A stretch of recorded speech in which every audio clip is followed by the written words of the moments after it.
So is this the year things finally collapse, or even just return to something a little more normal? Are we going to see a buyer's market in 2022? We'll explore these questions and more in this month's edition of the Vantage Report. My name is AJ Hazy, and I will be coming to you monthly with an expert analysis of the Central Okanagan real estate market. First, let's start with a real quick recap of the 2021 year. Things started out at a blistering pace, and we saw a record-breaking spring. The first half of 2021 was a market like we had never seen before. Buyers and their agents had their work cut out for them, as listings were selling in mini auctions to bidders often paying all cash and well above list price. Of course, news of these bidding wars spread quickly, and each new seller with dollar signs in their eyes set out to set a new record. And they'd need to, because if buying again, they'd have the daunting task of being a buyer very soon. Prices were rising noticeably on a month-to-month basis, fueled by extremely cheap interest rates and inward migration due to a newly remote workforce. With every passing month, the supply and demand dynamics got more and more out of balance. Active inventory across all of North America fell to record lows. Now, Kelowna developers did their best to keep up with demand by launching many exciting new developments, all of which sold out in pre-sales for record prices per square foot. Now, despite these efforts, our inventory continued to fall, eventually ended up at 2 months for the first time in, well, ever. Many people then decided they'd take matters into their own hands and build their next home. A once healthy inventory of lots got snapped up quickly, with some people paying over $1 million for a view lot. To make matters worse, as if clients building a new home weren't facing enough challenges with the scarce labor market, we began facing major supply chain issues which extended delivery times and saw pricing on many goods and services inflate to insane heights. As the year wound down, we started to see sales numbers declining, as much as 25% behind the year before. Many started to wonder if this is the beginning of the shift. I know I started to feel it come November, which forced me to do a deep dive into the data. Now, the reason we're seeing the massive drop in sales has nothing to do with a decrease in demand. It's purely a lack of available inventory. With less than 700 active listings in the Central Okanagan, there simply wasn't enough for sale to produce those same record months when we had 1,500 homes on the market and turning over every 60 days. Now, as predicted by year-end, the average single-family home crested $1 million. That's the benchmark home, now a shade over $1 million, up from a much more affordable $760,000 this time last year. This was a big headline when it happened in Vancouver in 2016, but it didn't create as much fanfare here when it came to pass in December. It's as if people in Kelowna kind of knew it was inevitable. So how did the year close out? Well, sales for the year were up nearly 30%, and it was a record year.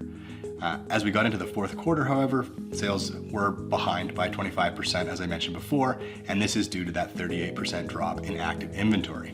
So despite less sales in November and December, the absorption rate still continued to fall, as you can see, by nearly 20%. This obviously creates upward pressure on prices, with the average condo now over $500,000 and the average townhouse pushing $700,000. Properties are selling faster, of course, with a 42% shortening in the average time to sell, and they're selling for more money, as the average discount of 2.6% a year ago has all but evaporated to less than 0.5%. The average size of properties changing hands has also seen a reversal of the trend, where people were going bigger and bigger before. Now, a 5% contraction in the average square footage points to a serious decline in the affordability. Sales for properties over $1 million did see our biggest jump, with nearly 40%. However, this is not necessarily because the luxury market is still ramping up, as homes over $2 million showed a small decline in sales. No, this really just correlates with the $1 million home becoming the average now in the valley. So, with 2021 on the books, the question on everyone's mind is, what does 2022 have in store for us? Well, one thing that's extremely noticeable is that we have not carried anything close to the excitement, exuberance, or even just market momentum into the 2022 new year. The extremely low inventory, the stock market and crypto market volatility, the Omicron with looming lockdowns and ever-changing government mandates have all kind of conspired to take the wind from our sails. Add to that some strong signals that interest rates could start moving up this year. There's a new 7-day cooling off period coming this spring, along with a proposed 1% surtax on houses over $1 million, which is pretty much all of them now. This is all aimed at cooling the market down. So will it have the desired effect?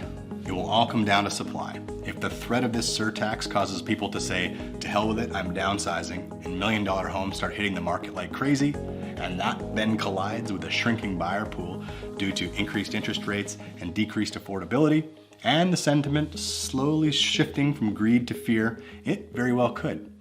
My personal belief, and take this with a grain of salt please, is that we'll see a rally in the spring. Buyers with rates locked in at all-time lows will meet sellers looking to beat that 7-day cooling off period, and it will create a nice flurry of activity. Afterwards, as we approach summer, I believe we start to see things really normalize. The new rules, the higher rates will have that cooling effect. Sellers trying to time the market will feel the urgency, and enough inventory will soon arrive to give us that balanced market in line with historical averages of 3 to 5 months of inventory. This doesn't mean prices are going to fall, however, as pricing is really a lag indicator and the last thing to change, often on a 12 to 18 month delay. But this will give you a way more sensible market where you have time to think, do your due diligence, and negotiate favorable terms. Now, whether we go into a major correction or a soft landing following this bull run is anyone's guess. Many pundits are predicting some black swan event that creates a full-scale market meltdown, but that's really just pure conjecture. What we know for sure is that Canadians have more equity than ever before. Mortgage default rates are near zero. This means it's nearly impossible to see a 2009-style foreclosure crisis. So my prediction for the 2022 year is a boring old reversion to the mean. The macros remain fairly strong. Kelowna is still a killer place to call home. People will still come here, provided our government doesn't get too carried away. And attractive inventory that's properly priced is still going to have more than its fair share of buyers. Well, there you have it, folks. Keep an eye out next week where I will go a little deeper and offer some tactical advice to both buyers and sellers on how to optimize for this changing market.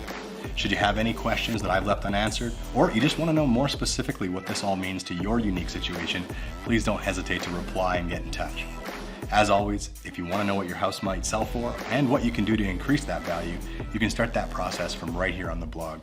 Alternatively, if you want to poke around and see what homes are available, you can start that process right here as well. Thanks so much for watching, and we'll see you in a couple weeks.